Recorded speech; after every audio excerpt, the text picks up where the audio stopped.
What's up everyone, and thank you for returning to my channel. For those of you who don't know me, my name is Patrick and I help young professionals master their money so they can build their best life.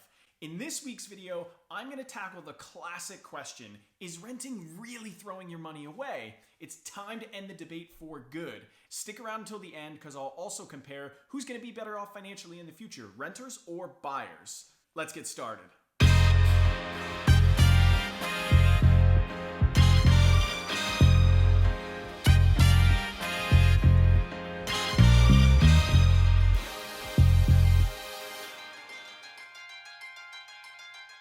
This week's topic is a juicy one. We're talking about the rent versus buy conundrum. The most tossed around argument that I hear from homeowners, mortgage brokers, banks, and older generations is that renting is basically the equivalent of throwing your money away.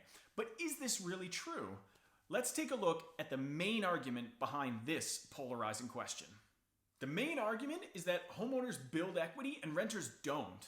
Homeowners believe that their monthly mortgages are being invested into an asset that they will own outright in the future, whereas renters don't build any equity with their monthly rent. Building equity is better than not building equity, therefore buying is better than renting. But let's use a simple example to see if this statement is actually valid. Say you were looking to purchase a home which cost a total of $250,000.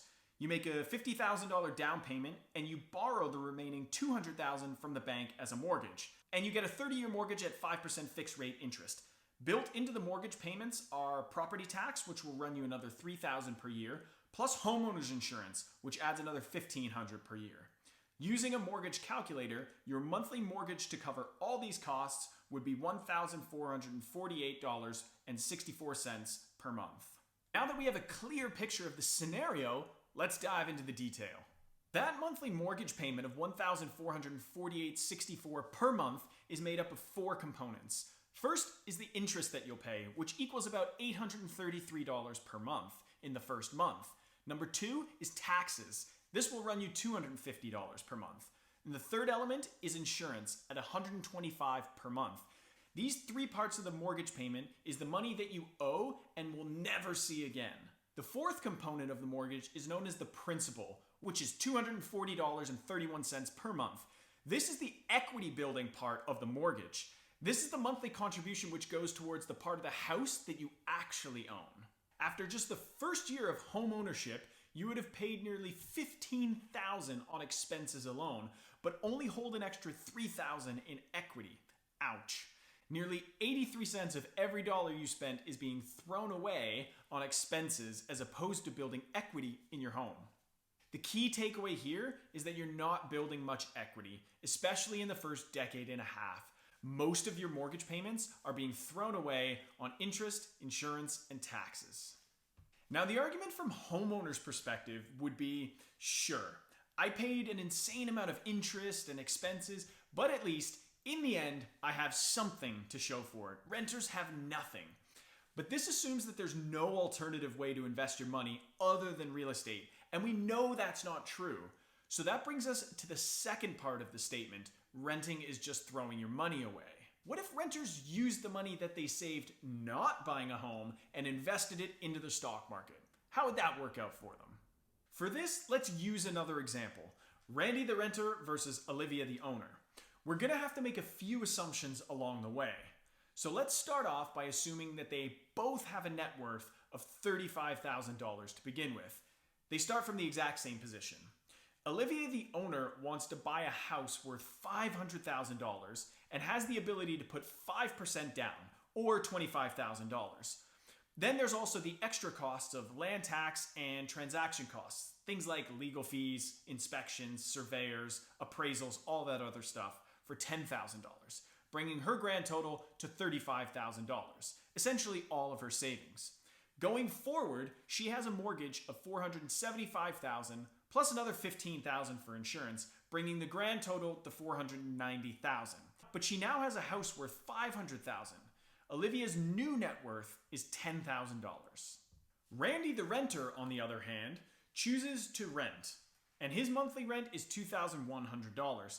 He has no large upfront costs, so in year one, his net worth remains $35,000. Now that's upfront costs. Let's take a look at ongoing costs for each. Olivia has an ongoing mortgage of $3,220. This includes a 25-year mortgage with a 3% fixed rate interest and factors in a monthly budget for things like home repairs. Randy, the renter, pays $2,100 each month, but tack on an extra $20 per month for renter's insurance, for a grand total of $2,120 per month. The difference between their expenses each month is $1,100. That means that if Randy, the renter, stayed disciplined, he would have an extra $1,100 in cash each month to invest in the stock market. Let's fast forward 25 years and see whose net worth would be greater, the homeowner or the investor, when we take inflation into account. We're going to assume that the house price rose 3.5% every year based on a study of a large metropolitan city in North America. After 25 years, Olivia, the owner's house would be worth more than $1.1 million, and she has no other liabilities since her mortgage has been paid off. Randy, the renter, instead invested his extra monthly cash flow for 25 years in a US index fund with an annual return of 8%. This is based on the average return of the stock market over 90 years. After the 25 years, Randy, the renter, would be worth over $1.2 million. He had no mortgage to begin with, so no liabilities to subtract. This scenario proves that if renters stay disciplined and use their extra cash flow to invest, they could build a larger net worth than homeowners over time. Now, this is obviously just one scenario, and I have made a lot of assumptions. The reality is that renting isn't always a better financial decision, nor is buying. It depends entirely on a set of variables, such as house prices, location, real estate gains, stock market gains, and so much more. The truth is that if you want to know if renting or buying is a better financial decision, you need to use the numbers based on your local real estate market to get a better estimate. Estimate being the key word. Stock market gains or real estate returns are never guaranteed, so it's an estimate at best. So for those who say that renting is always better or buying is always better, they're both wrong. However, I hope we can all agree that renting does not mean that you are throwing your money away. Not only are you getting a house and a place to stay, if you invest the money that you save not buying a house, the returns have the potential to be even better. I personally choose to rent for a number of different reasons. The biggest one, though, is I love living in the center of London. If I wanted to buy a house to my liking, I would have to move way outside of the city to be able to afford it. That's not something I'm interested in. Secondly, as a renter, I don't need to worry about the ongoing cost of repairs and maintenance and things getting fixed around my flat. Just the other day, my dishwasher broke. All I had to do was ring up my landlord and he takes care of everything. Finally, I like the freedom of not being tied to one location only. If I want to pick up tomorrow and move to Spain to get a bit more sun, I have the flexibility to do that really quickly.